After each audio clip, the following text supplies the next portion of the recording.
Today is a travel Q&A as we slowly but surely get back into our travel lifestyle. We are answering all your questions today about travel.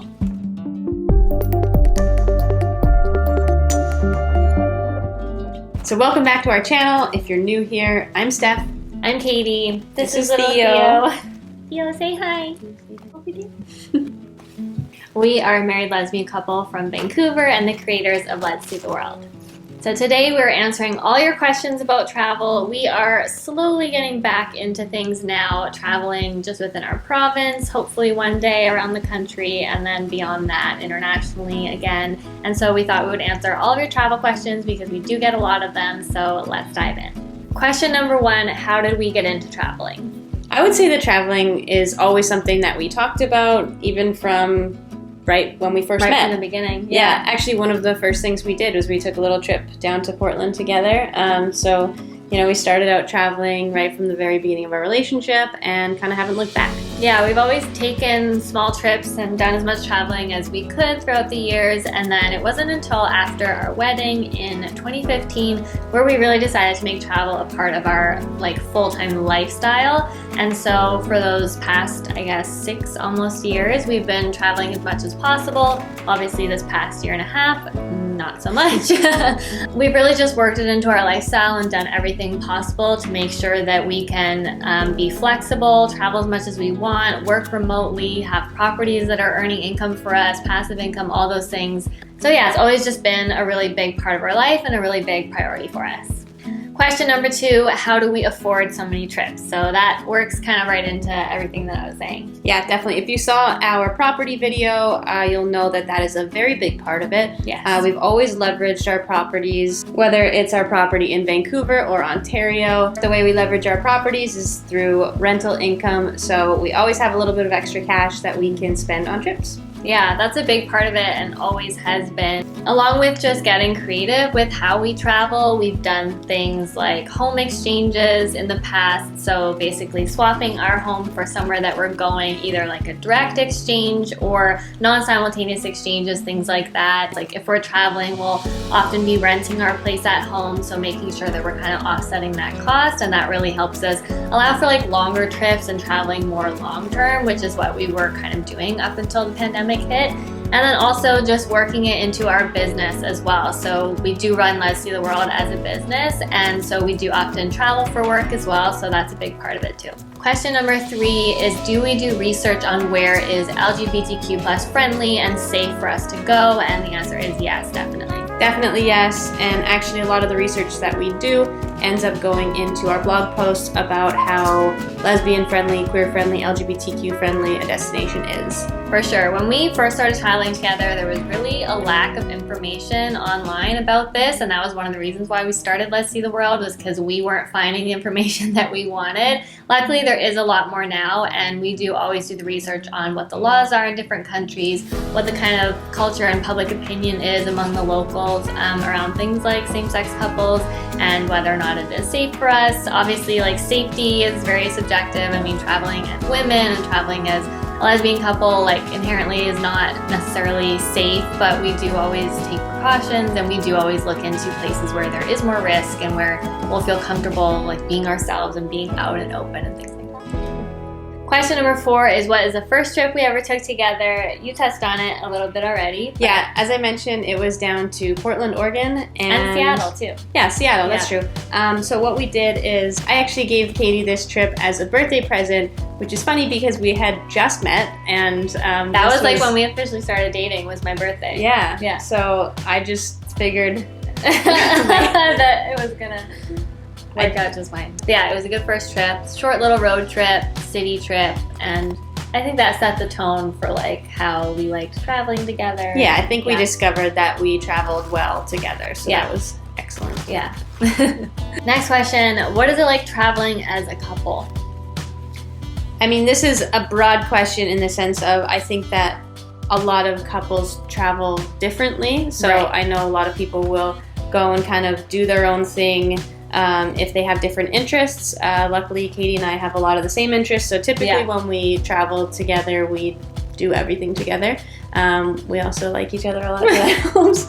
Our travel styles are very similar. Yeah. I'd say the only thing that's different is you're probably a little more go with the flow, spontaneous. Yeah. I'm probably a bit more, well, I'm definitely more of a planner, but I think that lends well to each other.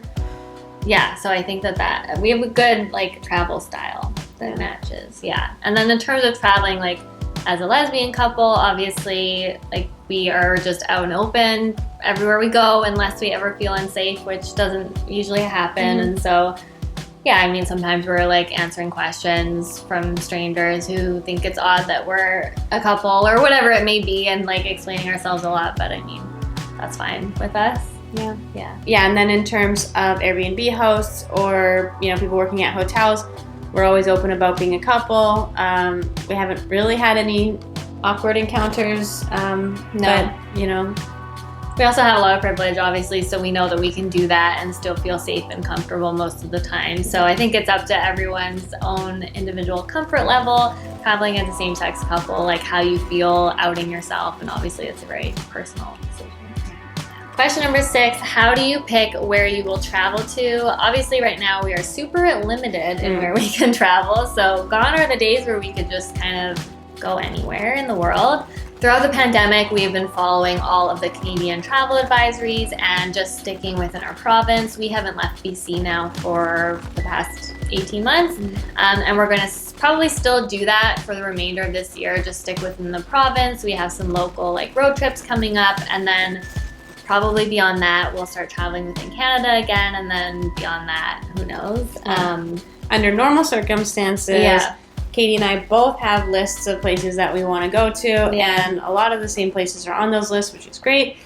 So typically we'll just start brainstorming and discussing different places that we've seen or that we want to go to, and from there we'll kind of look at flights and look at other aspects of the trips and just make them happen. I really miss doing that. Like just dreaming of going somewhere and making it happen, and just kind of looking at the time of year. We would usually look at like warm weather destinations for the Canadian winter and try and get away to somewhere hot and escape the snow here. We can't really do that anymore, but hopefully one day. And of course, we always take into consideration the LGBTQ plus laws in those countries and how we might be accepted or not accepted as a queer couple. So that's always something to take into consideration as well for us personally anyway. For sure. And we also have little Theo, so we will look into trips that we can take him along with us, or maybe trips that it's better for him to stay home, and we do a lot of both. This time, like, he's just been with us, and we'll be doing local trips where he can come along, but we have done trips in the past where he'll stay behind, and so that's always a consideration, as well as like how pet friendly a place will be. Next question is, how many countries have we been to? So Steph's been to more than me because she did a lot of traveling as a kid and before we met, but I've been to 33 countries, and I think 32 of those we've been to together. Right, yeah. I've been to 41 countries. And like Katie said, I was lucky enough to do a lot of travel when I was younger. My dad is also from the UK, so we would go and visit family and, you know, explore Europe and stuff like that, which was a great opportunity to do as a kid. And then Theo has been to 16 countries. 16 A lot of those in Europe. He's a great traveler, and we definitely want to get him some more countries. Most people think it's absolutely wild that our dog has been to so many countries. It's pretty easy though, especially in Europe once you get over there to start taking them off. But we had a whole another Europe trip planned where he was going to get how many more countries? He would have had over 30 total. So hopefully we can do that at some point. He wants to do that. Don't you want to go to more countries? Yes. Question number 8, which place do you like the most out of everywhere we traveled? That's a really tough one. That's so tough. I mean, it really depends. Are you talking about tropical destination? Are you talking about city destination? Everything, I think. All-time favorite. I mean, one of my top favorites has and always will be Buenos Aires. I think that city just has such an amazing feel to it. I love the people. I love their passion. I love the old European style architecture. I love how obsessed with football, soccer, they are. And definitely it's a place that I always want to go back to. So that's definitely one of my tops. Yeah, we are definitely city travelers and city people. Buenos Aires, New York City, obviously London, Madrid. Sydney, Madrid, Yeah. Tokyo. Like, Oh, yeah. I would go back to any of those in a heartbeat. Those are all definitely up there. And then, yeah, I really love beach destinations and tropical destinations as well. I would say Aruba is probably one of my all-time favorites. And I think part of that is it's just an amazing place, but also like just the time that we were there and like where we were at sort of in life. It was 2019 and kind of just one of our last big trips, and so it really just feels extra special looking back on it now. So that's probably one of my favorites too. Yeah. Next question is, how do we travel with our dogs? So he's just a very good traveler. We started traveling with him when he was a puppy. So we were living in Ontario when we got him, and we flew back and forth from Toronto to Vancouver like a few times when he was a puppy. So he got used to being on the plane. He got used to being like in his little carrier, which he really loves, and doing road trips as well in the car, in his carrier. He really enjoys it, and he's just like, I don't know, he just goes with the flow, probably because that's all he's ever known. And so he's just a really good traveler. Yeah, true. He's never really had much of a routine other than this last year, I guess. Yeah. But he's also never really had one place that is home and always home for him. So for him, really, home is wherever we are and his bag is. Yeah. Luckily, he loves his travel carrier.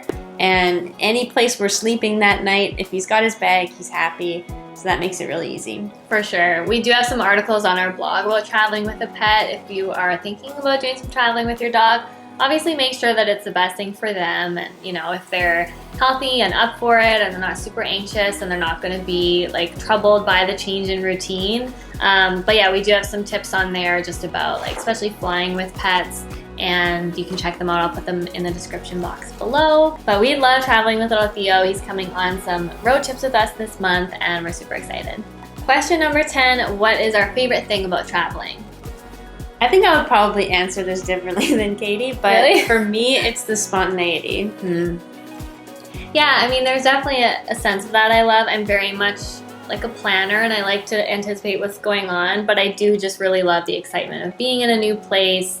Yeah, I'm probably not as spontaneous as you. Well, I'm definitely not as spontaneous as you. But I still really, I don't know, I just enjoy like the adventure of being somewhere new, and I just feel like we always just are in our groove when we're traveling, and I don't know, it's just like my favorite place to be with you is even anywhere. if we like to plan things out a little bit more, I think that we both really enjoy the new experiences and meeting new people and trying new foods and just getting out of our comfort zone. Yeah. Like I just feel like we both do really well when we're traveling, because it is just kind of that push to like I just can't imagine, well, I mean, especially this past year and a half, like now we know what it's like to not travel, and I feel like I love it even more, and I miss it so much, and I can't wait to get back to it. It's just such a big part of our lives, and I hope that it always will be.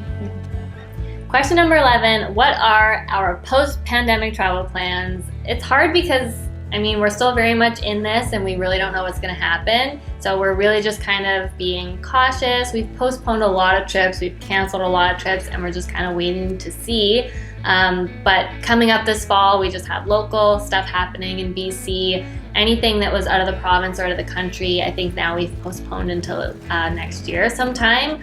And yeah, we're probably just going to focus on like domestic travel and staying within Canada first, and then at some point traveling internationally again. Yeah, we definitely want to make sure we're being responsible and respectful of the communities of places that we may travel to. We're both double vaccinated, but we know that not every country has the access to the vaccine like we do, and we want to make sure we're doing the right thing when we choose where to travel to. Last question, what is on our travel bucket list? So places that we haven't been to that we still want to go. I mean, how long do you have? I think like Scandinavian countries, those have always been on our list. Yeah. I definitely want to go to South Africa. Right. And that is a trip that we will do at some point soon. One day, yeah, for sure. And then we had a whole road trip planned for 2020, which obviously didn't happen, through Central and Eastern Europe. That's where Theo was going to get all of his countries. But so many of those countries are on our bucket list, so I really want to do that at some point. Absolutely. Yeah. Newfoundland is also on my bucket list. It's our last Canadian province to go to, so one day we'll do that. The good news is we have a lot of time, and we will get to all those places. Yeah, I know. At some point. I think so too. Thank you so much for watching. Hopefully that answered some of your questions. If you have any other questions for us, be sure to leave them in the comments below, and make sure to give this video a thumbs up.